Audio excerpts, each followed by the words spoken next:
Be ready. Start.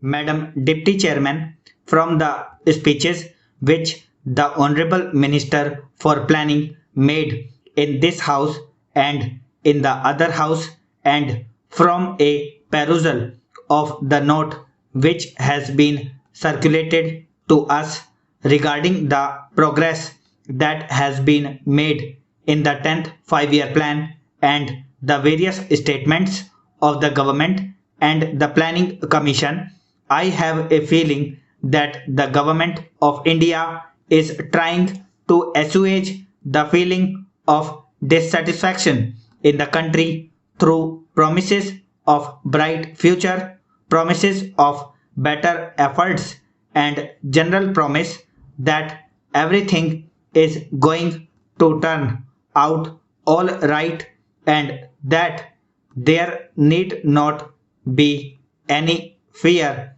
or anxiety in the country. Madam, while saying this, I realize that the country has made certain progress in the development of our economy during the last decade. Industrial production has increased, agricultural production has increased, the productivity capacity has been built up, and we have also got employment opportunities being created. Above all, we have gained valuable experience in the development of our economy, especially in planning, and these are all to the credit side of the plan. Unfortunately, madam, the price that we have paid for this progress is rather heavy. The imbalances that we have created are likely to go out of control unless definite steps are taken to see that the imbalances are corrected at the earliest opportunity. The problem of the distribution of income that is generated as a result of the development efforts in the country is a perennial question and comes up again and again in one form or the other before this house, and though I realize that no definite opinion is possible unless we have got some authoritative data and analysis on the subject, there is clear indication of the fact that if not economic wealth, at least economic power is being concentrated in fewer and fewer hands. As long as economic power is concentrated in such few hands, it will not be possible for us to develop in the manner in which we like, whatever may be our regulatory and control apparatus, whatever may be our policy, whatever may be the objectives that we place before the country. Similarly, the imbalance between the rural and the urban sector is also increasing. I do not know whether in the rural areas some income has been pumped in as a result of our planned development.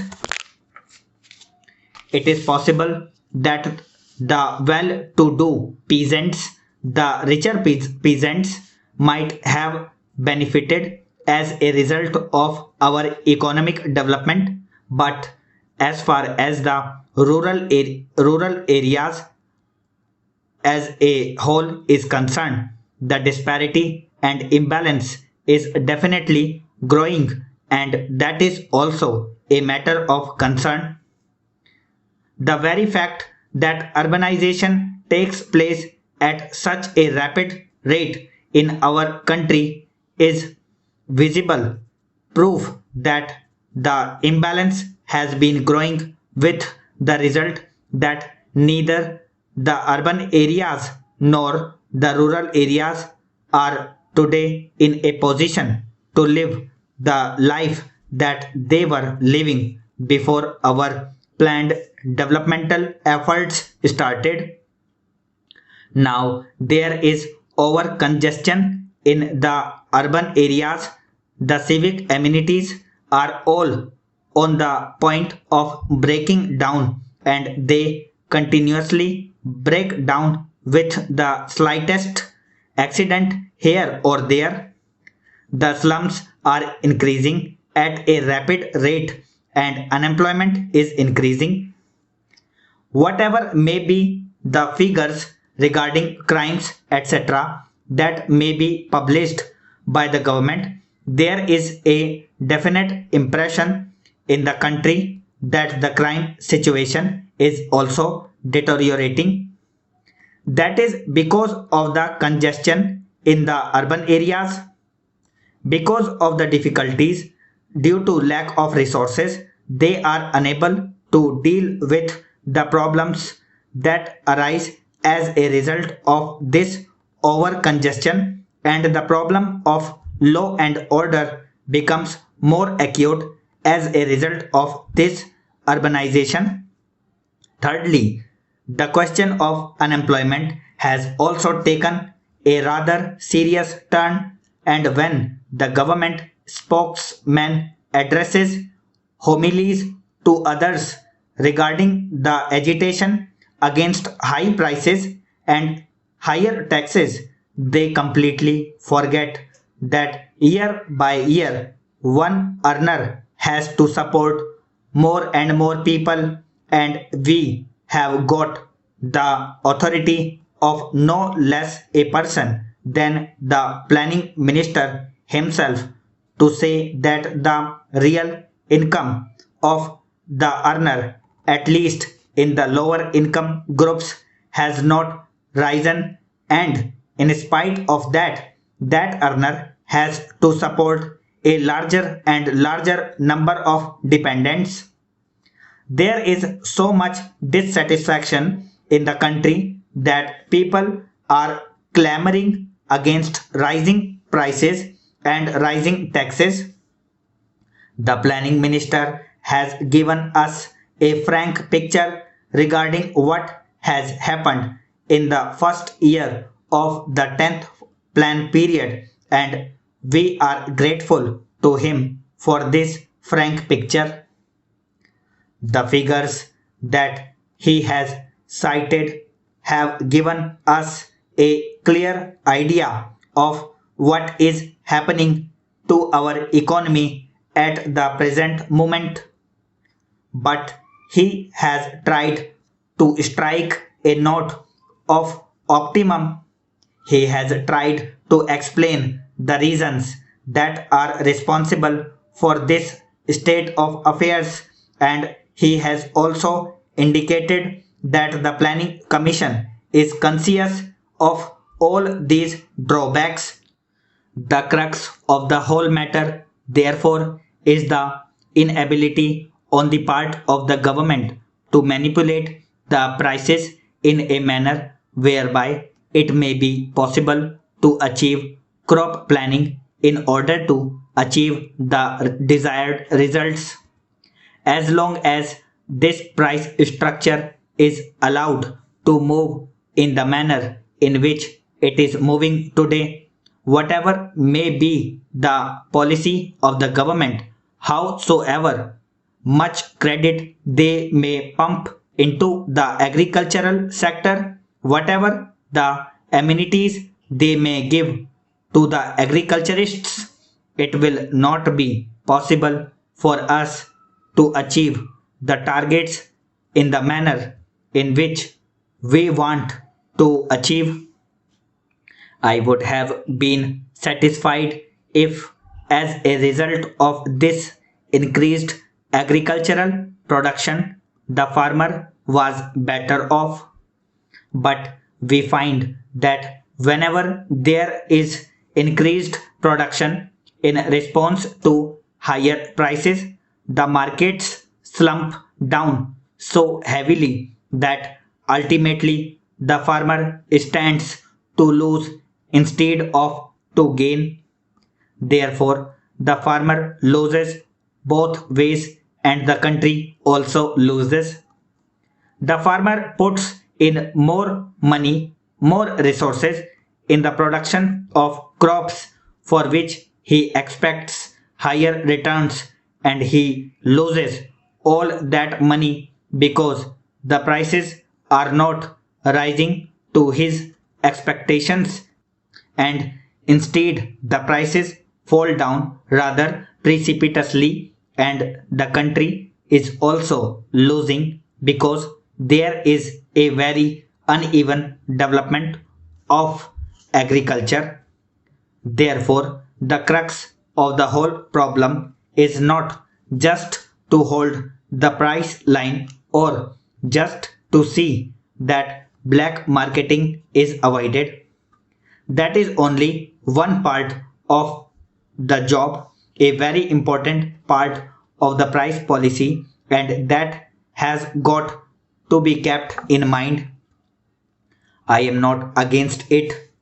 In fact, I am all for it, and I blame the government for not being able to do it so far. But this is another aspect of the price policy to which the Planning Commission, it seems to me, has not applied its mind properly so far, namely the use of price policy as an instrument of crop planning, and as long as that particular tool is not utilized for this objective, it will not be possible for us to have a planned development of our economy. Then there is the question of incentives. We are now told every time that unless incentives are given, it will not be possible for us to develop our economy. We are hearing daily about our export promotion. Now, the problem of incentives also has to be viewed in terms of the objective of the development of a socialist economy in our country, and not just from the point of view of earning more and more foreign balances. I am not in any way belittling the problem of foreign balances, but ultimately the problem of foreign balances has significance and meaning only in terms of the objectives that the 10th plan has set before it. Therefore, when we are talking of incentives in order to earn more foreign balances, we have also to think of incentives in terms of achieving the objectives that we have got in mind. I was therefore disappointed to read the speech of the planning minister, as he said, as the planning minister at the Indian Labour Conference, in which he seems to have indicated a new approach to the problem of wages. His approach has passed through three stages. In the first stage, just after the general elections, the planning minister came out with a statement that he was thoroughly dissatisfied with the way in which the wage structure had developed, and that he meant to do something about it. He categorically stated that the real wages had not increased because of intransigence of the management, and he further stated that he wanted to do something about it. Then there came about a discussion as to what could be done, and all the industrialists themselves and the financial newspapers in this country came out with the theory that wages could be increased only if productivity is increased and therefore wages should be linked with productivity. That was the second stage, that is, increase productivity and wages will be increased. That was the slogan, or that was the principle which was accepted even by the industrialists. But what do we find in the speech of the planning minister to the Indian Labour Conference? There he says that even if productivity increases, the first charge will be in respect of projects which are meant for further employment or creation of more employment opportunities. That means even if productivity increases, it is not that the workers will immediately benefit in terms of higher wages, so that it may be possible for them to improve their standard of living a little bit. Even if productivity rises, the fruits of productivity will go to schemes for creating further employment opportunities in the country. How long are the workers to wait, and what exactly will be the stage at which it can be stated that enough employment opportunities have been created and therefore the stage has come for increased wages? Stop.